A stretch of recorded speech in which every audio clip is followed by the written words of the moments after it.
Hi everyone, welcome back. My name is Dahlia and this is part of the Fight or Flight project. We're doing a lot of events and series of videos about all kinds of topics on study abroad.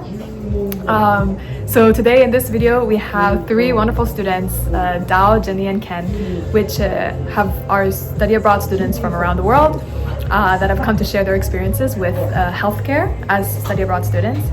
They are especially they have studied in Japan, therefore their experiences will be from that point of view. But we were hoping that the video actually encompassed more than just Japan and went and touched a different series of topics from medicine to maybe breaking a leg, or there's all kinds of stories, so please stay tuned for that. So I wanted to share the perspective of global scholars or study abroad experience, and the aim is to be able to know more so that we can overcome our own fears or concerns about study abroad. One thing that I would like to point out is that we're not health professionals. Therefore, if you require professional help, please reach out to individuals that can help you and that they are licensed. And also make sure that when you come to a study abroad program, to follow the laws of that country. That's very, very important. So thank you so much for joining the video. I hope you enjoy and see you later.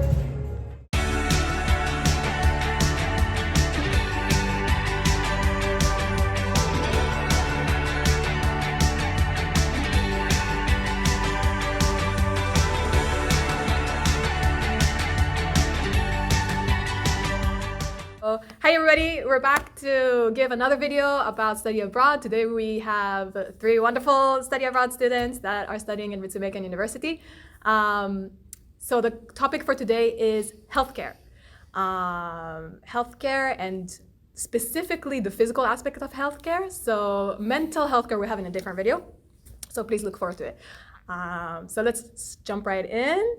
Who would like to start? Let's go with the self-intro. The oldest of Hi. I'm Ken. I'm from South Korea. I'm studying international relations in Ritsumeikan University, and I'm currently a third year. Hello everyone, my name is Tata-san, but you can call me Jenny. I'm currently studying in Ritsumeikan University as well in Japan. Second year, second semester, but I'm pretty sure by the time this video is uploaded, I will be in third year, first semester. I'm also studying international relations, same with Ken. Hello everybody, my name is Dao. I'm from Vietnam and I'm also a second year student in Ritsumeikan University in Japan, and I also study international relations. Yeah.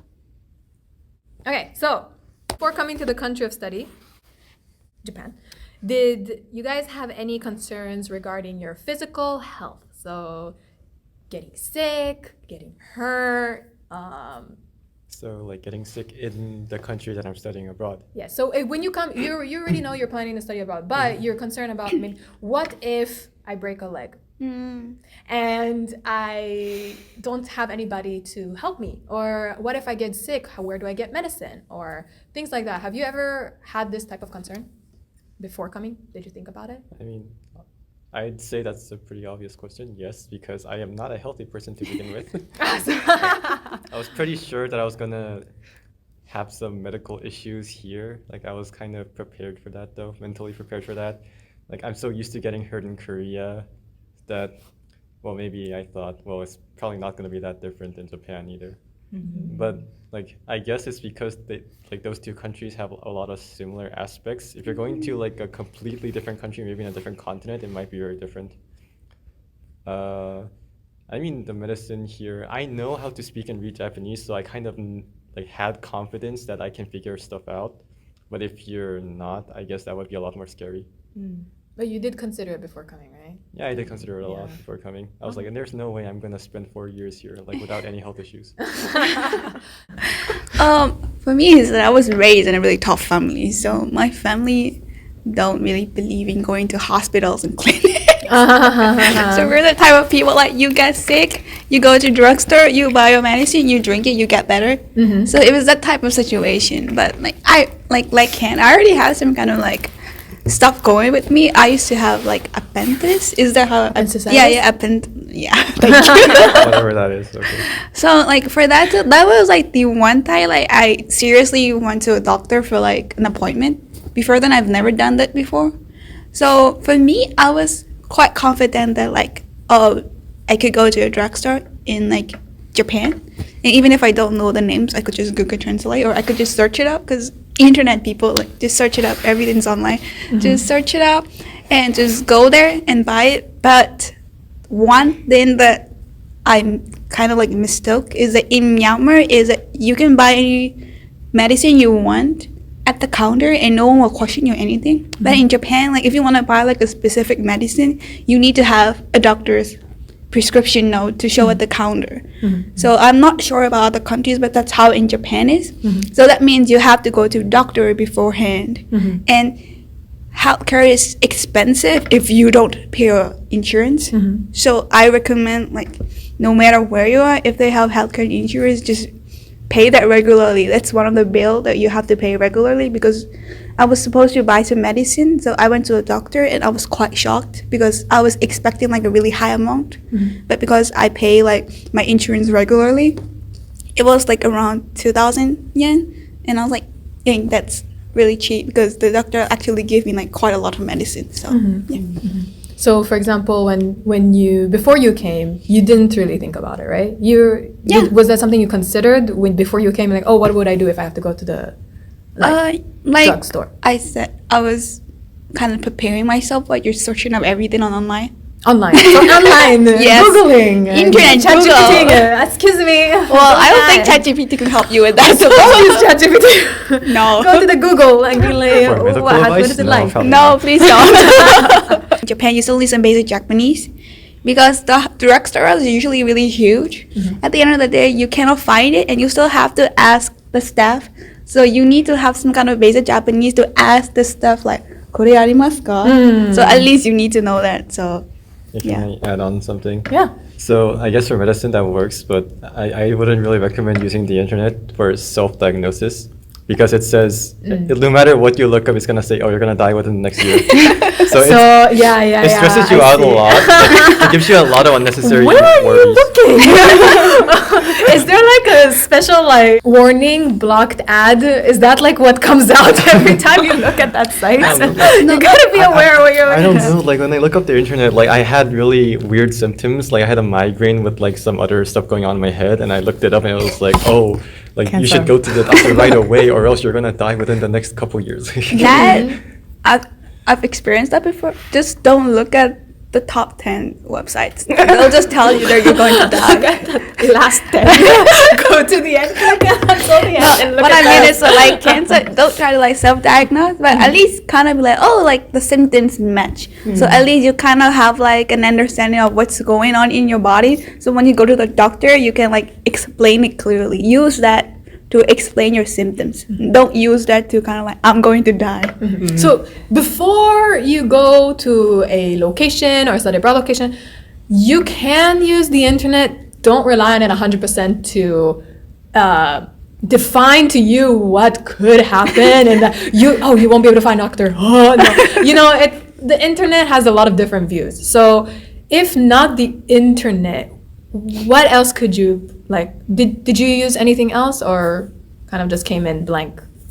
I think if you are, like I said, like at the end of the day, it's just like how strong it is your network, how strong your network is. Okay. Because I was kind of quite fortunate, because the dorm that I lived in, the residence mentors, they actually do their work. So if I'm confused, I will ask them, and they will like let me know. Or like I will ask my senpais to like, hey, have you ever been to a clinic before? Because I didn't know there was an English-speaking doctor nearby if I didn't ask someone else beforehand, and they will recommend me there, and I will go there. So at the end of the day, it's just internet plus a strong network. And you could possibly be able to access that network by going to social media. Yeah, and that's seeing why. the Don't be groups, right? shy. Don't be The thing is, I actually never worry like I have no preparation, because the thing is I come here very young, high schooler, so I have to be somebody responsibility and it's not my job to take my own responsibility about my health. Okay. Like, so my family use an agency to send me here. So which means whatever happened to me, that will be the agency responsibilities. Dang. So if I get sick, they contact the agency. I talk with the agency. I say, oh, hey, I'm sick. The agency has a responsibility to call my school, and the school staff have to take me to the clinics. So I actually never had to take those oh my gosh, I'm sick. What should I do? What kind of situation? Because I already have somebody that, okay, that's your job to get me to clinics. Yes, and when something happened, a big accident happened, I was like, okay, now I'm adult. What should I do? That's already after you came, right? But you never expected that would happen, right? No, that's something that we should all consider in life. Let's expect the unexpectable. That happens. So yeah, I was like, okay, now I'm on my own. What should I do? I have nobody to rely on. But now I'm adult, I know what to do. So I also know, because we're friends, so I know that you also brought with you medicine, right? Yes. To Japan. What did you bring with you? Can I ask? So again, I didn't think about it. My mom, she just go to the clinic and say, okay, my daughter is about to go study abroad. Bring me any medicine that you think of. And the clinics, no. So they just say, okay, here's the medicine for like cold, fever, diarrhea, stomach ache, anything. And I have 2 boxes of that. And whatever happened, and my sister and my brother-in-law is doctors. So whatever happened, I just take a group chat, hey, I'm like this, what medicine should I take? And then they just send me a photo of that medicine, and I'll take that medicine according to the prescription. So yeah. Did you have to, I know that it was told to us before we came to study abroad, but you have to look at the ingredients and make sure that they comply with the origin country's rules and laws before you come. Because if you don't, you're bringing in illegal drugs. Yeah. So make sure that you check that all out. There's no problem with bringing medicine, but especially in a country like Japan, there are very strict, right, rules for this. So make sure you check that. But it doesn't mean that you can't bring it, right? There's there's creams, right? That you can bring from your house. If that's something that you prefer, bring it, right? Did you guys bring anything with you? I think it's like a shared experience between Asian moms. They just give us like a box of medicine before we Go ahead. Because for me is that I'm the eldest in my family. So I'm used to, like I said before, my family don't believe in going to a clinic. So I'm so used to buying medicine for everyone.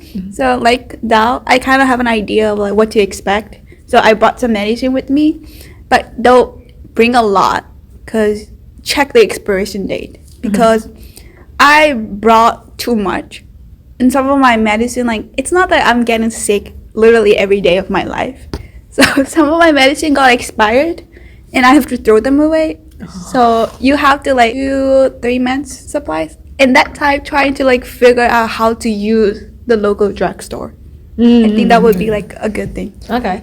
And to add on is that if you bring a big amount of medicine, people will start questioning you. Yeah, at the airport. Yeah, In the airport, please don't do that, because they will why are you? Where are you from? What are you bringing? Do you start selling illegal drugs? Please bring it enough to that one person use only. That's it. I didn't bring any meds. I didn't bring my meds. Sorry. Yeah, That's fine. I was confident that I was gonna be able to find what I needed here. So because I can ask in Japanese. Okay, so the language skills are really something that. Yeah, I had enough Japanese ability to just ask what I exactly needed. And I once got sick while I was traveling to Japan, and I wasn't really that good at Japanese at that time, but still I was able to get the medicines that I needed. So I was like, oh, if I can do it then, I can do it now. You can see the comparison of I've been here before, I'm kind of confident, and I've never been here before, let's take a whole box of medicines with me kind of situation. But either way, you've used the medicine that you brought with you, right? Yeah. So it's kind of at the end of the day, it's useful, right? Yeah. Right. So thank you. What is the healthcare situation in your country? Is it free? Is it paid? Is it a good healthcare in your opinion? And then if you can think of when you came here, did the difference in the healthcare kind of shock you or not? For Vietnam, if you have insurance, the insurance will pay 80% of what you, and it's not that expensive to begin with if you use a public hospital. But the only things that actually shocked me when I come here, I was like, why is clinics not opening on Sunday and Saturday? Yes, clinics are closed in the weekend. Right, and that's something you should consider because I have allergy reaction in the weekends and nothing. Like allergies is also very Specifically on important, right? weekends. Yes. I remember when the bug went to my ear. It was the weekend. It was Saturday. Oh my gosh. It's always on a yeah. Saturday. Accidents do happen on the weekend and they are closed. So please be careful. Doctors here work according to schedule.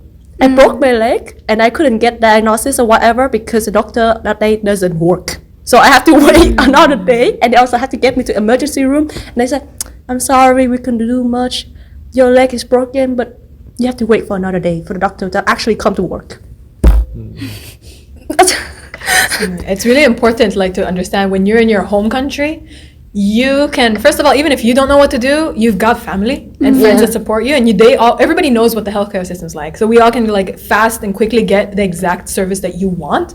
But when you're in a foreign country or in your study abroad program, you don't have many people that you kind of support for these kind of issues, right? Because this is like a heavy issue. It's not like you can go to your neighbor in your dorm and be like, "Excuse me, my stomach, I need support," you know what I'm saying? So, and it's not like that person would definitely know, but there are people like RMs, right? Yeah. Right, residents, mentors and stuff like that that are supposed to help. The study abroad program, Yeah. The managers. helpers, managers. The international. You can also call, there's like an emergency number for your home university, and for in AU we have that, so you can call them in case it's a really emergency, and they will help you out. And also if you want to get all those phone numbers or information beforehand, reaching out to the study abroad office they will help you find that information. Yeah. So that's kind of like, at least in AU, that's what they did for us. But what about? Don't be shy. I'm from Myanmar, just to clarify, and there's like a really valid reason why my family does not believe going to doctors, because the healthcare system in my country is a whole circus. So like it's very unpredictable. Like we don't have insurance, and like doctors that you can never know if a doctor is a sketchy doctor. And even if you're not from Myanmar, if you follow the local news in Myanmar, like they're having a lot of cases where people just passed away in hospitals and clinics for no reason because the doctors they diagnose is wrong, or there's not enough medicine because the government kind of forbid medicine to come in, so there's not a lot of medicine, or either it's just the healthcare is just too pricey. So when I come to Japan, it was like heaven for me because I was like, what is this system? Like, why is this so good? So it was good. So you were good. So for me, like, comparing it, so it was like a much better system for me. So like I said, like as long as I pay my insurance on time, my clinic fees won't be like 5,000 something ish. Wow, such a good system. So you've enjoyed it. Yeah, so I've enjoyed it. So that was it for me. Healthcare in Korea is I think it's known to be pretty good. It's like your health insurance is mandatory, so everybody's enrolled. I never paid for my Korean insurance because my parents pay for it. I don't exactly know how much it is, but I heard it's affordable. Yeah, we go to the clinic a lot. Like whenever something minor happens, we just go because it's affordable. And I guess, well, I'm not really sure how that would compare to Japan because like in Korea, I feel very comfortable going to the clinic. Well, as here, like I don't really want to use my social skills that much. So in Korea, you didn't feel like you had to use social skills to go to the doctor, but here you do. Yeah, because like it's not my dominant language. Like I still have confidence in my Japanese, but it's like I still have to use my brain power to explain stuff. So there's the word mentokusai, right? Yeah. So that's just like, I really don't want to go, and it's like, oh, so much work. Especially, like kind of a different question, but have you ever worried about losing attendance and grades? So you got sick, and now, for example, you won't go to the doctor because you have to go to this test, or you go to the doctor to get the permission for the attendance or something like that? Or like, did that ever conflict your healthcare needs and the need to get good grades? Oh, Or so like if I go to the clinic or if I go to the hospital, I might miss out on class and that might affect my grades or something like that. that or anything else? Like, Okay, to be honest, like I do really care about my grades a lot, but nothing is more important than my health. I would gladly sacrifice my grades, even if it like had like a devastating effect on my grades. I still would like prioritize going to the clinic if I really felt like that was like an urgent issue. Yeah, but like for minor issues, probably like I can just, if it's a cold and I know I'll be okay. Well, who knows if I'll be okay? But if I feel like I'm gonna be okay, I'd rather just stay home. would you go if you were in Korea though? If it was during finals, no. Okay, so it matters. Okay. Yes, like I mean, sure. I mean, nobody wants to go to the clinic during finals, but yeah, like if it. Okay, let me compare. If I was in Korea, if it would affect my grades, I still wouldn't go to clinic. Okay. Yeah. Yeah. Yeah, but if it was like something that I felt was really off and I want to like make sure that I'll be okay, I would gladly sacrifice my grades. Do any of you ask your parents before? So, for example, if you feel like your stomach hurts, you're going, Mom, I feel like my stomach hurts. Do you think I should go to the doctor? Like, do you guys do that? No. Not really? I do. You do? Okay. No, okay. No. Like in Japan? Like I would Yeah, call my yeah. Like, parents- even in general. Oh. The eldest children. Right. And the thing about when you study abroad is that there is a time difference, right? So sometimes you can't reach your parents, or sometimes you can't reach like the people that you trust for, maybe I should go to the doctor, maybe I shouldn't go to the doctor, right? And so in times like that, I can't get an answer from somebody that's close to me right now. What would you do? The thing is that for that question, there's just one thing to clarify is that because our country original all in Asia, so the time difference compared to Japan is not that much. Oh, that's a good point. Okay. There's no time difference. Right. That's not that different for him. 2 hours for me. I know about you. 2 hours and 30 minutes. Right. So it's not that big of a deal. Like 14. Sorry, you. We're 14 hours. so I don't. Anytime I need something, probably my sister's up because they are still young. And they will stay up late. So you would still call your family. So it's like maybe you actually don't even be too worried about the time difference because nowadays we got good technology that you can call your family and be like, Right. help. Yeah, So it's kind of not bad. Help. Excuse me. So we're kind of in an era where it's not as worrisome. Like you can still contact your family even if you're in a different country. Oh yeah, that's a good point. Is there? Yeah. I wanted to go back to the attendance Yeah, question. yeah. As I was waiting for my turn. I was like, Go. like for women, for the ladies, the monthly visitor, period menstruation, like if usually there are like some cases where like some people like suffer from like really, really bad period pain. And for those kind of things, like you don't really go to the clinic, right? Because in Japan, if you want to like count your attendance, you need to have a doctor's note. But usually, I don't think a lot of like women we go to the clinics just for the period pain. But for the ladies, that's that thing. Like for me, like if my period pain is really bad, I will not go to class. But I also care about my grades a lot. And here are like there are classes where attendance is like 40% of the grade or something.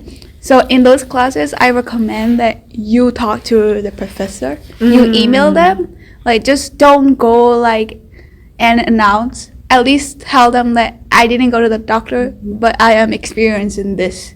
So you should at least let them know so that the professor can like kind of see that like, oh, that's still a valid reason. Some professors will still like check you as absent, but some professors will still give you some sort of like assignment to make up for your attendance. So communicate with the professors for the ladies. So just a reminder, check your school policy. I'm a type person who doesn't care about my attendance to begin with. Since high school, whenever I don't feel good, I just Mom pick me up, and she just pick me up. Or like in high school, I just like I'm done, I'm tired, and I just go home. But in university, even though it's just minor, I think I need to start caring about my attendance, because in this university specifically, attendance make up a lot of points, as they already mentioned. But when, for example, last year when I broke my leg and my family just suggested me, book a flight, go back to Vietnam, don't ditch the whole semester. We don't care. You can just make up for another semester. And that's the moment I was like, is it worth it? Also, when I tell all my professors, hey, look, I broke my legs, I can't go to school. Somebody has to find me a wheelchair, and then I will do something for that. But from then, this week, I'll absent. Somebody actually minus my score for that, even though that's a legitimate reason. Some professor did actually minus the score, and I was, according to school policy, that's not allowed, because I have a whole legitimate reason, and the reason is on me. Like, it's not like I fake it, right? But because I was too tired to fight for it, I just let it go. But if you actually care about it, please check the policy. Please consult with anybody who actually can help you out with that. Ouch. Yes. Communicate with your professors. Sometimes they might be mean. Don't be shy. Both of you still chose to communicate with the professor. Make sure that you communicate, because you are abroad, and even though you can't, like, you can contact your family, like, people at your location, there are people that will be responsible for you. So make sure you communicate with them. Right? Communication is key. Tell us about the experiences, like the specific experiences that you guys had here, and what you found was helpful during that time. Let's go with the leg lady first. Yeah. Leg lady. Yeah, this is the reason why we were chosen, right? Specifically. Of course, I mean, Like the everything is very interesting, right? I mean, and I also experienced firsthand some of these situations, so I thought sharing that would be very helpful. So, as a person that didn't get hurt, like, I also wanted to share that point of view. So, The experience was really awkward, actually. A year ago, Yes. I walked with my bicycle. I fell down a slope and I broke my ligaments. Okay, the important part is she wasn't riding the Yes. bicycle. She wasn't riding the bicycle. Hey, she was walking the bike. so that's actually also a good point. So you don't usually ride a bicycle in Vietnam, right? No. But in Japan, it's very, like, it's a like, not a custom. It's kind of like a habit here that everybody rides bicycles, right? So at this point, like, everybody has tried in our dorm to ride a bicycle to school, right? It's the most efficient way to go there, right? And it's like it's a cultural thing. But you have never actually ridden a bike, right? It took this is the first time you're actually learning how to ride a bike. No, I learned how to ride a bike in Vietnam, but that was when I was 5 or 6 years old, and then I stopped. So you've never been on a bike since, and then, like, because this is what people do here, you were using the bike. Okay. Right. Okay. You're on the slope. I fell down, and the fall result me in broken ligaments, and I have to reach out to people in the dorm. I was lucky enough that I have people in the dorm, and they will help me to get me to the clinics. But the thing is, the experience was really bad, I would say. Somebody helped me go to the reception. They said, oh my gosh, please go to emergency. Wheel me to the emergency. The emergency people was like, no, go to reception first. Go back to the reception. They said, no, go to emergency. I said, look, lady. And I can speak Japanese. I said, look, lady, I go to emergency. Emergency tell me to go here. You guys deal with each other. I don't deal with this. You guys deal with it. And they talk, and they said, okay, this is an emergency. And they was like, sorry, the doctor is not here today. Okay. So they just like do a very basic, first aid kits kind of situation. They wrap me up and say, can you come here again tomorrow? And I had to come here again tomorrow.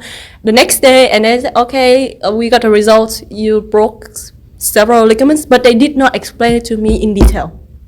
Even though I understand what they're saying. They just say, okay, there's something wrong with your ankles, so we're gonna put you in the cast now. I talked with that to my sisters who saw doctors, and she's like, that's not good. They should explain to you. And why do they do this? Why do they so there's a big difference about how doctors treat patients in Vietnam and in Japan. And my family doesn't trust doctor here. That's why they suggest me to fly back to Vietnam. Because I described to them the whole procedure, and what's going on? I'm sorry for the language. It was like, I'll be. what is going on here? Like, why do they do that? So no trust in between, right? And they don't explain to me much anything, and then I have to figure out about myself. Okay, why did they do that to me?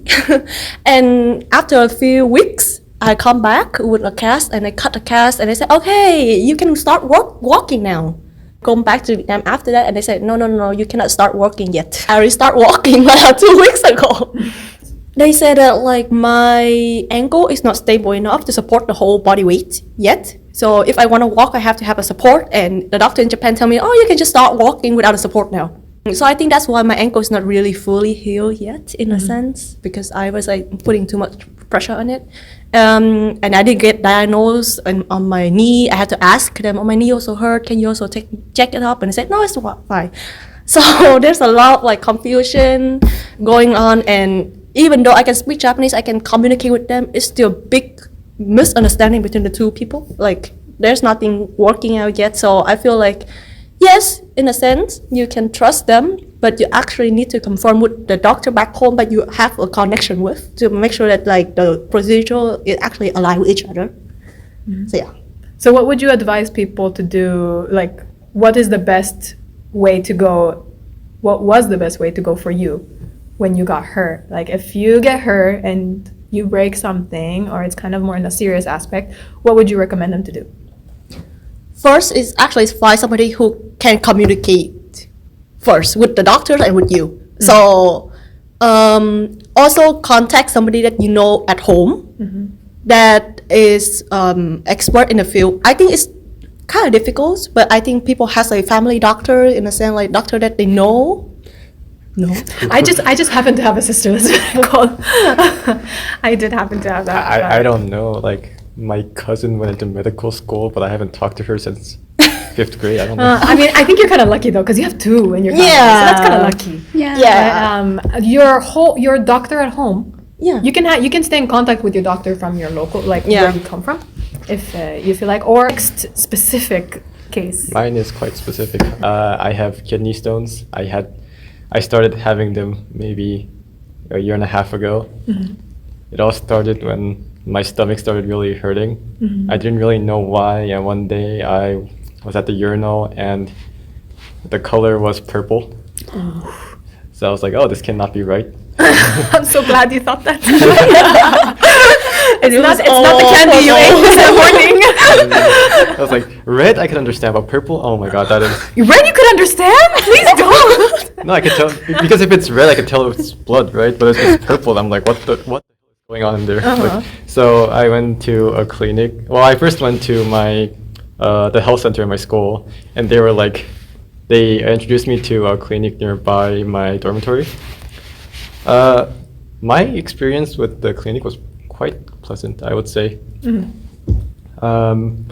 Again, like I didn't really bring anybody because I was pretty confident in my Japanese language abilities. Of course, like medical terms are kind of like difficult to understand, but like if you ask the doctor, like they will explain it, they will spell it out for you, like, oh, what's the problem? So I went to a clinic, I got an x-ray, did multiple tests, and they were like, they kind of scared me because, oh, do you want to take this test just in case you have cancer? Oh my gosh. And I was like, how much does it cost? And he was like, that's not that much. And okay, please. Make sure I don't have cancer. Yeah. I would like to be sure that I don't have cancer. Turns out I had 3 kidney stones. Yeah. So it's like, I don't know why, but I heard kidney stones hurt a lot more than like what I experienced. Mine was pretty, like mine didn't hurt that much. Like I had occasional stomach aches, but like when the kidney stone finds its way out, it usually hurts really a lot. bad, but I didn't really feel that much. So I was pretty lucky. Yeah, but like I think it's because I found that they gave me the medication in time. I guess I was able to get medicated in time. The doctor was pretty nice. He was really friendly. He was like, oh, look at this, look at these little small beads in your kidney right now. You know what these are? These are kidney stones. You like salty food, don't you? Like, yeah, it was like a small, like, how would you say it? Like, small clinic run by, like, just a dude. I don't know, like the people, I can tell he knew the people that like visited the clinic a lot, and he gave out the cool grandpa vibes. I don't really have anything bad to say about it, except the first visit to clinics usually cost a lot more. Yeah. I guess it cost me a lot. I think like 7,000 yen, which is like $50, or 50 US dollars. Yeah, because I had to get the X-ray. I think they collect fees for your first visit to a clinic, but I think I still have kidney stones, but like I was too busy to go to the clinic. I should go there soon again. But it definitely would. I don't really have a problem with that place. And like my experience with Japanese clinics were quite nice, I'd say. So there are some times where you feel like your communication is not very, it's not being conserved well. Like you want to say something and people are not understanding what you're saying. So that causes kind of stress. On the other hand, there are some times where you go and you have a good experience and the doctor is kind. But I think that's also something that happens in general in healthcare in any country, right? It's like even in your own country, you might land on a good doctor or a bad doctor, right? And then they will help you with the process. So maybe not to let that discourage you, that just because you had a bad experience doesn't mean that the whole system is bad or that you should give up.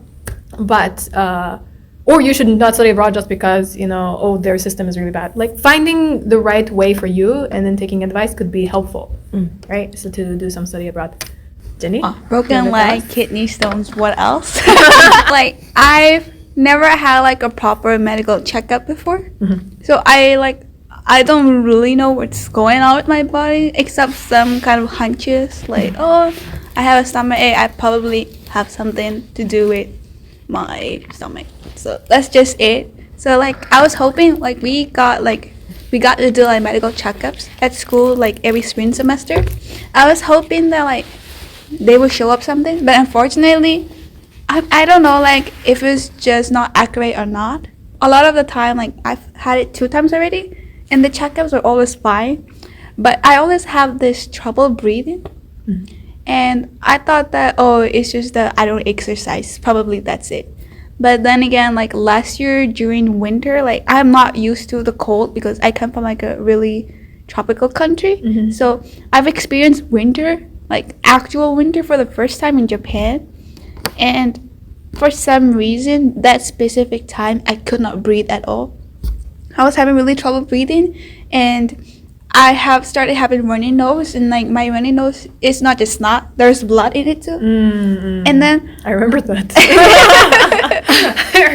was the whole time. Yeah, it was a whole era. And I also like started like vomiting. But when I vomit, like for me, vomiting was not like, I'm not really worried when I vomit because like I said, I already have a stomach problem, so I would just take some medicine. But this time, like the vomit was like, I was okay with the acid coming out because I have medicine like acid reflux for it. But this time the vomit also like include blood, and the blood like it was purple. Why is everything purple? We're sitting on purple chair. Yeah, it's a purple theme. So I was like, okay, this is serious. But I've never been to a clinic before because like I said, I've brought a lot of medicine with me. So I was quite scared. Like for me, like going to a clinic is quite a pricey thing. Like I was like, will I be able to afford this? Like, well, can I just endure this? Because I was just contemplating, and like for like 3 weeks of that winter, I was just dying. So I couldn't go to school, and because I don't have like a valid doctor's note, I keep like getting marked absent. So in the end, I was like, you know what? Let's just try going to a clinic, no matter how much it costs, because this is affecting my whole life. So I wanted to go to the medical center, but the medical center here in this university is that you need to book an appointment and everything. So it was kind of like strange for me because in my country is that you don't really need to book an appointment. If you're sick, you just go to a doctor and they will be there and they'll treat you. So there's no such system as booking. So I was like, I don't really want to do this. Like, is there like a clinic that I can go immediately right now? So I asked around, don't be shy. I asked around and I found this clinic. And fortunately, the doctor speaks English because he used to work in Chicago before. So I went there, and for me, it was like a share of Ken's experience and Dao's experience. Because like Dao, I went there because I know what's happening to me. I went there and I told the doctor specifically what's happening to me. But the doctor just gave me like a very general diagnosis, like Dao. He wouldn't like explain to me but then again, I was very persistent. I was like, can you just let me know, because this is actually serious? Because he told me that this is just a minor cold. For me, it didn't feel like a minor cold because I was vomiting everything. And he was like, it's a minor cold. And I was like, so, okay, then I'll try taking your medicine. And if it doesn't work, then I'll come back. But I never come back.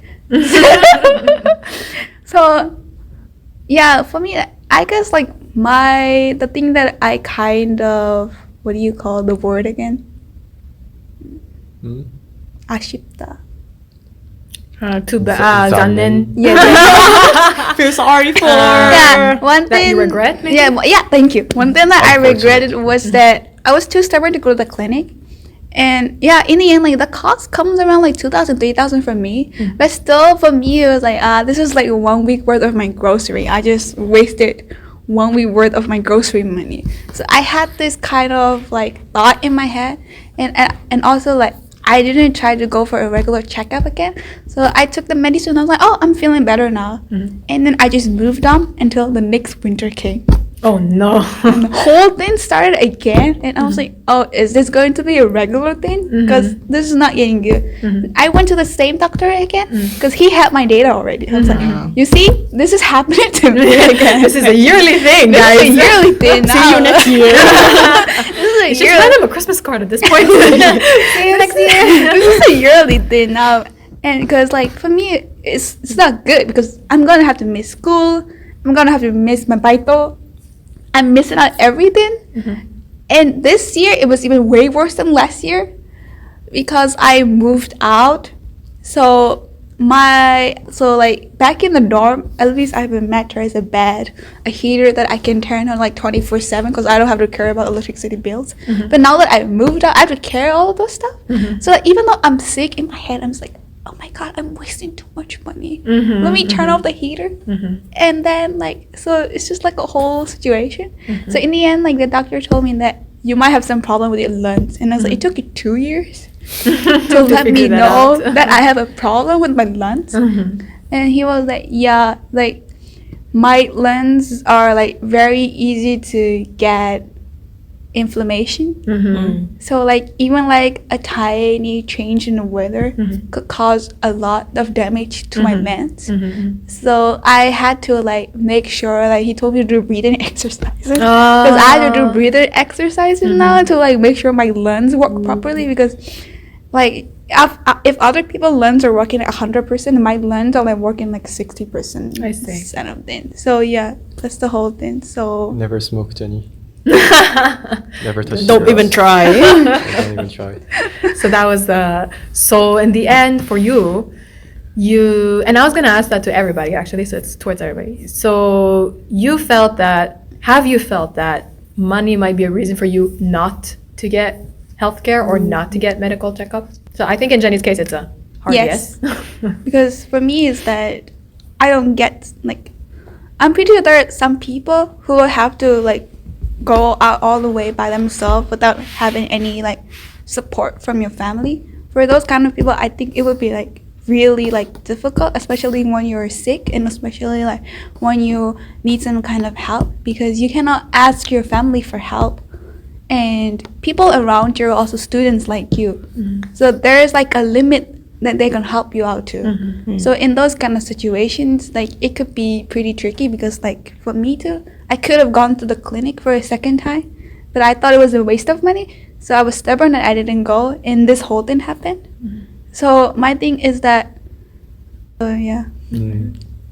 Well, not going to the clinic was not an option at that point where I saw that it was purple. Yeah. I mean, money-wise, I don't think I've ever regretted going to the clinic because of money.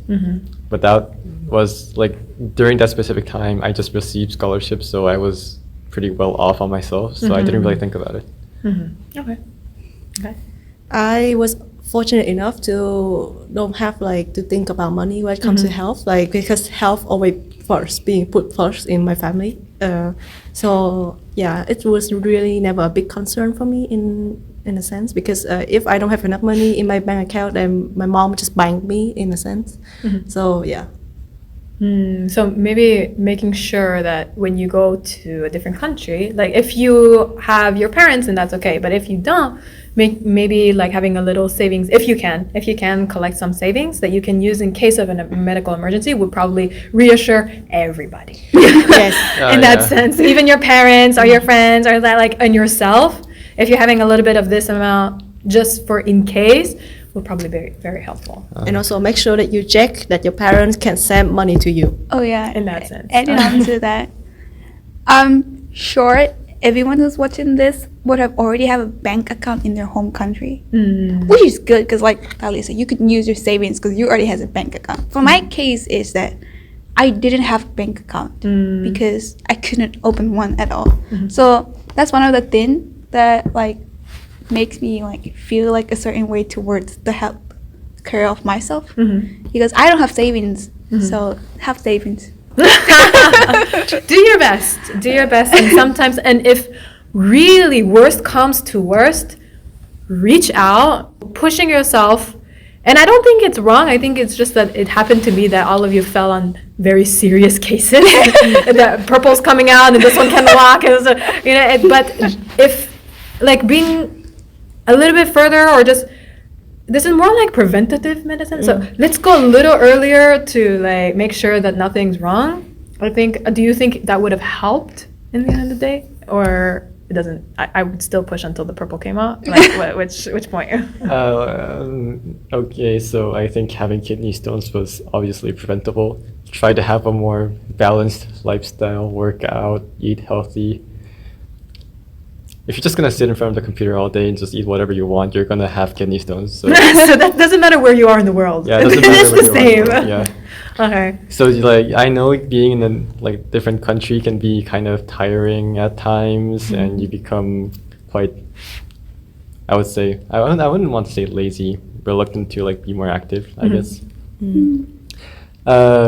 I mean, it's okay to feel that, but I would recommend you overcome that as quickly as possible, because it can turn into health problems. It can, yeah. So making sure that you do reach out, even if it's for your family, like telling your family, listen, I got a little bit of a stomach ache, and they will probably convince you to go to the doctor. They'll be like, go, or like, you know, kind of situation. Or your friends, telling your friends will definitely go, maybe you should see a doctor, and then maybe you should really go see a doctor. You know, sharing what you're going through is helpful, because other people's opinion will probably snap you back into this, oh, maybe I shouldn't be too rigid with myself, because they support, right, in that sense.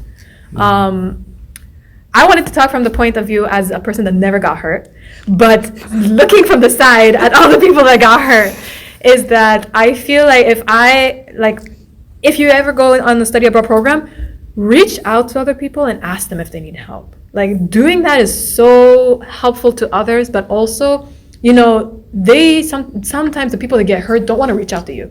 So you going out of your way and asking is something that helps. And if they say no, it's a no, and that's fine. But and respect that. At the end of the day, do you guys agree that if like having somebody reach out to you is helpful, like it's useful in that sense? Yeah. For me, it's like it goes both ways. Because like I said, I bought like a whole box of medicine. Because if someone's sick, like we have a group chat for our dorm. If someone's sick, I'll go knock on their door. Like, do you need medicine? I got a box. I got a box. Thank you for that. Because like it goes both ways. Because like if you show kindness to other people, they'll show you kindness too. Right. So like, Oh yeah, I gave you some of my medicine recently. yeah, too. thank you. Not people exchanging medicine. So because like if you help out someone, of course like don't expect them to help you out, but it's just that like What goes around? yeah, what goes around comes around. Because in Buddhism, it's just like, you know, No matter who you are, you might have a medical emergency, or you might have something that happens to you. And in those times, you know, you don't really need to blame yourself. Like, it's not that, sure, you could have had a better diet. Sure, you could have worked on more. I'm sure you could have gone quicker to the doctor. But if that's causing you to feel sad or depressed, that's not okay. Like, learn from your past experience, and then later on, you know, when it happens again, know how to deal with it. But also, like, getting sad and closed up, and that was probably the least helpful thing that could happen. Good. Oh. Don't be shy. I think, kinda. And is there anything else that you guys want to share or say or advise? Yeah, Or I guess if you're someone like me, is like Talia said, like if you like tell someone, they might have convinced you to go to clinic. But if you're as stubborn as me, no matter what other people say, you will still not go to the clinic. There are I know those you. people. I know you. Okay, so are. for those kind of people, learn from experience. Okay, let's get sick first. But don't repeat the same mistake. Like, please don't get sick. like, no, like Don't get sick. what I'm trying to say is, don't repeat the same mistake because, like I did. Because for the second time I went to the clinic, this time I was quite direct with what I want, and I was not hesitant to like spend my money on my health. So that is like the most important thing. So even if you're very stubborn, even if you actually ended up in like a medical emergency situation, just get over it, but don't make the same mistake. Yeah. For me, is please don't try any sport that you never learned before in your country. I have people coming to me warning me about my bike driving skill before, and small accidents happened before, and it's a foreshadowing, and I completely ignore it. You know what? Because it's also your bike. You're like a beginner. Yeah, and then you had like, you have, like, a a pro bike. But it's also my fault. I told you to take it because it was free. So everybody has a little bit in this situation. Every time I saw Dal riding that, I was like, "You sure you can ride that bike? You sure that is the perfect bike for you?" So And then this happens. Don't let your confidence drag you down. Be confident, but not too confident. Not too confident. Yes, be aware. Yes. Okay. Ken. I'd say try to maintain, well, at least try to maintain more of a healthier lifestyle compared to what you would do in your home country. It like being careful is always helpful, and like just in case you get into some medical emergencies, like preventing it, I think, is the most important thing. So I know like there's two types of foreign students. People who get like really inactive because they're overwhelmed, and people who get overly active because they're like just so happy to be here.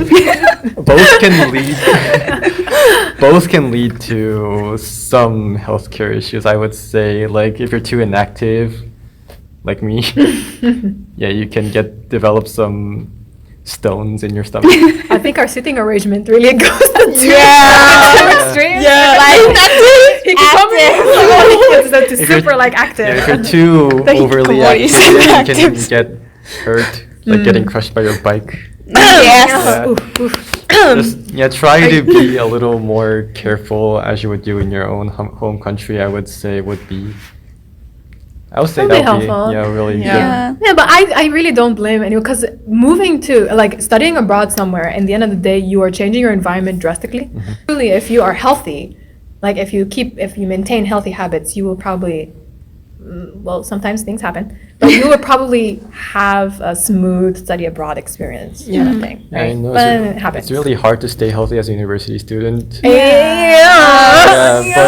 But you have some like wiggle room to like take care of yourself just a little bit more, I guess. How, like, for example, like in university, we all, when it comes to finals, we kind of all eat potato chips and like drink Soda. Everybody's drinking is so sad. Energy But, like, drink. yeah, it's just all of these things. But sometimes what I would do is usually have meals with somebody else. Like I would always eat with Dal, right? But also we would make like bigger dinners as well, right? Or where all of us make food or something like that. And you can rely on your friends to like, maybe they can introduce their countries like cooking styles and stuff like that, and you can kind of share the experience, and then you're not alone and you're eating healthy food, and it's not only you that's sitting there and going making like a whole dish by yourself, and you're eating it takes a lot of time. So if you kind of cooperate, you can We take save turns. time. Yeah, we used to take turns, like I who cook made for her food. this week. She Yeah, cooked I the cook next for, like, it depends on who's like sick or busy or whatever. We would kind of like arrange and it's very helpful to be in a dorm. Yeah.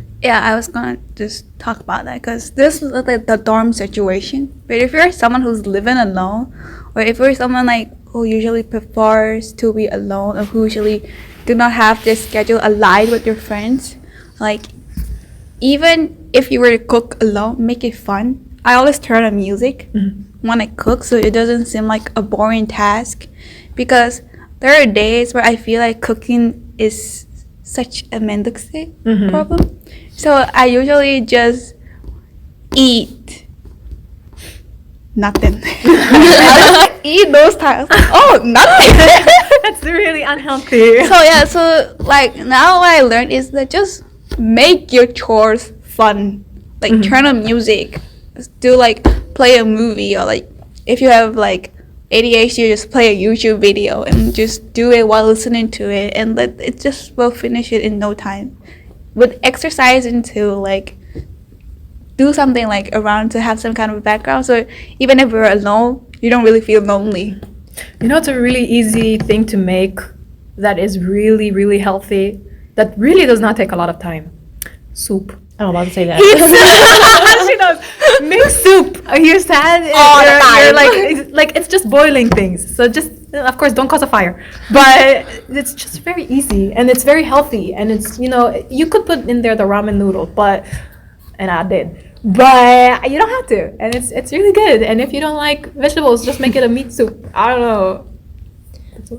Relax. The thing is, I feel like it's really important is that when I first come to this university, I was like, I don't want to live in a dorm. I want to live alone whatsoever. But my mom was like, you should try to make friends first. Also, you can live alone. And you can't live alone like that. So I was put in a dorm, and that's what the best decision I ever made. Because with people around you, you basically be friend effortlessly. Like in the dorm, you don't really talk, but you know their face, you know their name, and that's kind of enough. And there's more opportunity for you to actually talk with people and who have like the same problem with you, like. You know, who knows, right? So it's best to like, you know, be a little bit confident, a little bit brave, I would say. And Don't be shy. There are shy people that really can't help it. So, like, I kind of sympathize with those people. I'm shy too. Like I don't really talk to people, but like I said, you're an adult now. Like even if you don't consider yourself as an adult, people around you are already considering you as an adult. So at some point, you have to do some talking. So what I mean is like you don't have to be like overly extroverted, because I'm not extroverted, but talk when it's necessary. Because like for example, like when it comes to healthcare, when you go to a clinic, talk to the doctor at least. Just don't stay quiet and just receive everything what the doctor say. I agree. Communicate. Yeah. But especially if you're going to study abroad. Yeah. Of course there are shy people out there, but to come from the standpoint that I'm gonna be alone, and I'm going into a place where I'm alone. So if you are just gonna stay shy, in the sense of not shy like I'm embarrassed, like talk about something or something like that, but just that you don't really react to when people kind of reach out to you. If you reach out, you'll have more success, because the more times you try it out, you'll have more of like a opportunity, right? But in a situation where you're studying abroad, probably being able to communicate with others and having these connections is really, really important. Everybody now is living alone. We all used to live in the same dorm, and then we're all living alone now, right? I miss our dorm days. I was like, it's so cold. I can't with the heater. It's so cold. There's always these like couple people who are like the moms of the dorms. Like they take care of everybody. Like I miss those people. So I know. Where are they at? Can they live with me? So, Yeah. I need someone to make me food, you know. But no more. No. Bye bye. Don't be shy. Bye bye. Don't be shy. Okay.